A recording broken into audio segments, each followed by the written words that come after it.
லா speaks சட்டம் பேசுகிறது என்ற தலைப்பில் தொடர்ந்து பதிவுகளை உங்களுக்கு வழங்கி கொண்டிருக்கிறேன்.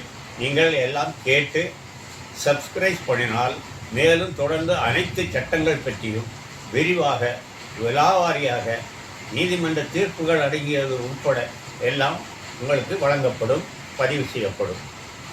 இப்போது இந்து மேரேஜ் ஆக்ட், இந்து குடும்ப நீதிமன்றத்தில் உள்ள சட்டத்தின்படி 1955 ஏற்கனவே பேசியிருக்கிறேன். அதில் இந்து மேரேஜ் ஆக்டில்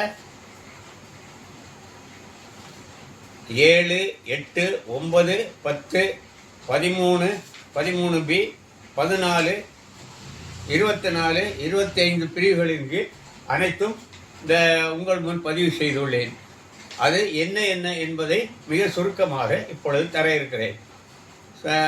Hindu Marriage act section 7 7A சுயமரியாதை திருமணம். வழக்கறிஞர்கள் அலுவலகத்திலேயோ வேறு மாலை மாற்றிக்கொள்வதனாலேயோ மோதிரம் மாற்றிக்கொள்வதாலேயோ பல பேர் முன்னிலையில் நடக்கும் திருமணத்திற்கு அங்கீகாரம் வழங்கப்பட்டுள்ளது. பிரிவு 7A சட்டம் 1955 படி.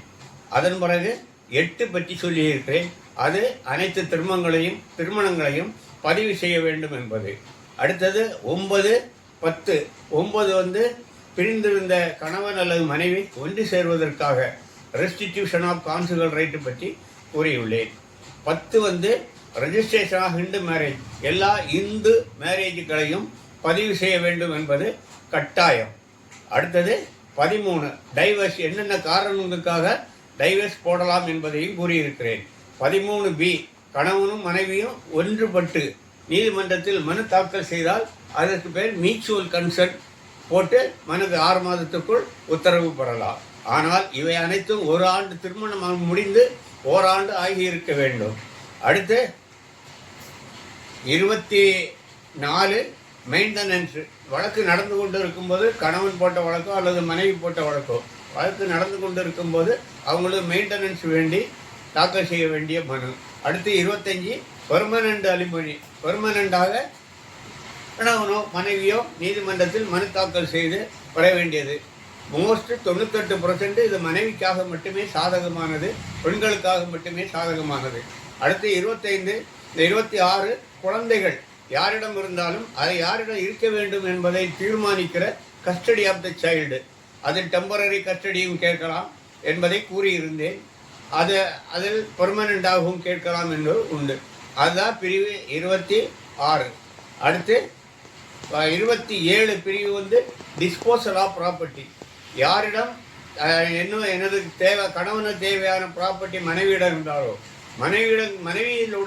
மனைவியிடம் உள்ள ப்ராப்பர்ட்டி கணவனிடம் இருந்தாலோ அதை நீதிமன்றம் மூலம் தீர்த்து கொள்வதற்காக தாக்கல் செய்ய வேண்டிய மனு.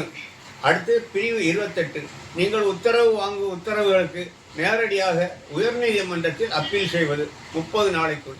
அந்த 30 நாளைக்குள் நீங்கள் அப்பீல் செய்யவில்லை என்றால் செக்ஷன் 5 லிமிட்டேஷன் ஆக்ட் படி அதை மனு செய்து நீதிமன்ற அனுமதி வாங்கி அதை அப்பீல் செய்யலாம். இதற்கு சில நீதிமன்ற ஆதாரங்களையும் கொடுக்கிறேன். மனைவி கணவன் பேரில் அலுவலகத்திலோ அல்லது கணவன் மனைவி பேரில் அவங்க பணி செய்யும் அலுவலகத்திலோ தவறுதலாக கடிதம் அனுப்பியிருந்தால் அந்த கடிதமே குருவல்ட்டியாக எடுத்து டைவர்ஸ் கொடுக்கலாம் என்று ஜட்ஜ்மெண்ட்டு உள்ளது. அது Hindu Marriage Act 1955 2001 MLJ 680 AK Rajan judgement Chennai உயர்நீதிமன்றத்தால் வழங்கப்பட்டுள்ளது.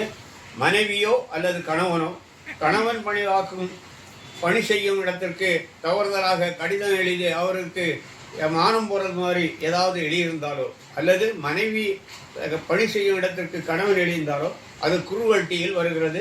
அந்த சட்டப்படி அவர்களுக்கு டைவர்ஸ் கொடுக்கலாம் என்று உள்ளது.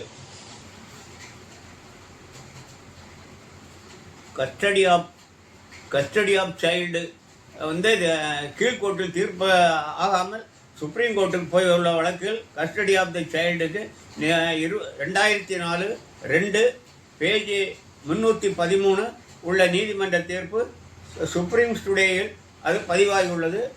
இன்று திருமண சட்டம் 1955 படி அது கஸ்டடி ஆஃப் சைல்டு ஃபீமேலிடம் மனைவியிடம் அந்த குழந்தையை ஒப்படைக்க வேண்டும் என்று தீர்ப்பாகி உள்ளது.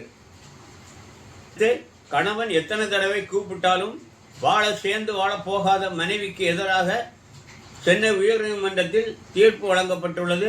1981 கிரிமினல் எல்ஜே 151. இவ்வாறு உள்ள நீதிமன்ற தீர்ப்புகள் இருக்கிறது. இந்த சட்டத்தின்படி அனைத்துக்கும் வழிகோலுகிறது. பெரும்பாலும் இது 98% பெண்களுக்கு சாதகமாக முடியும் என்பதை பதிவு செய்து இத்துடன் அடுத்த பதிவின் போது இதர சட்டத்தை பற்றி கொடுக்க இருக்கிறேன். வணக்கம்.